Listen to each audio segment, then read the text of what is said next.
स्थानिक स्वराज्य संस्थांच्या विधान परिषदेच्या निवडणुकांमध्ये बंडखोरांनी सत्ताधारी महायुतीची डोकेदुखी वाढवली आहे। काही ठिकाणी बंडखोरांनी माघार घेतली असली तरी काही ठिकाणी बंडखोरांचं टेन्शन कायम आहे। याच पार्श्वभूमीवर महायुतीने पत्रकार परिषद घेऊन महायुतीच्या 17 उमेदवारांची यादी वाचून दाखवली। यावेळी बंडखोरांना अर्ज मागे घेण्याचं आवाहन महायुतीच्या नेत्यांनी केलं। तसंच अर्ज मागे घेणाऱ्यांचा आगामी काळात महामंडळासाठी विचार करू अशी ग्वाही सुद्धा देण्यात आली।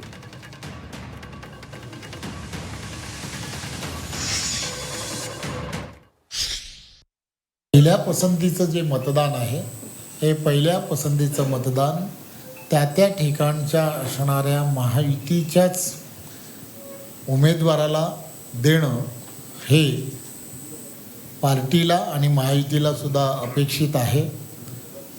आणि त्यामुळे ज्यांनी कोणी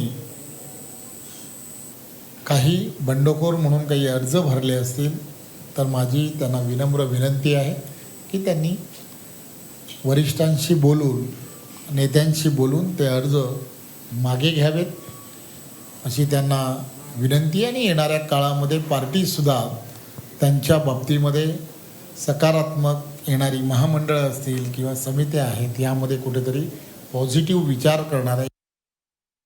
जिथे जिथे ज्या ज्या पक्षाचे अर्ज अधिकृत उमेदवारांच्या पेक्षा अधिक आलेले आहेत त्या संदर्भातल्या स्पष्टपणाच्या सूचना या तिन्ही पक्षाच्या नेतृत्वाच्या माध्यमातून त्या ठिकाणी दिल्या गेलेल्या आहेत।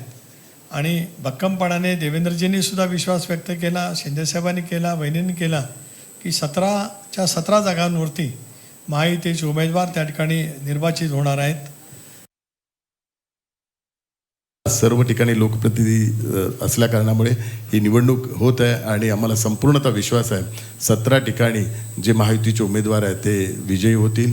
या संदर्भातल्या ज्या अधिकृत सूचना आहेत ती सूचना पण सर्व स्थानिक स्वराज्य संस्थेचे जे मतदार आहेत त्यांना महायुतीच्या माध्यमातून देण्यात आलेली आहे। जो 1 नंबर जो पसंतीचं जे मतदान आहे ते ह्या 17 जे आज आदरणीय रवींद्र चव्हाण साहेबांनी ज्या 17 उमेदवारांची घोषणा केली त्या 17 उमेदवारांना 1 नंबरचं पसंतीचं मतदान करावं हे आव्हान पण या ठिकाणी केलेलं आहे।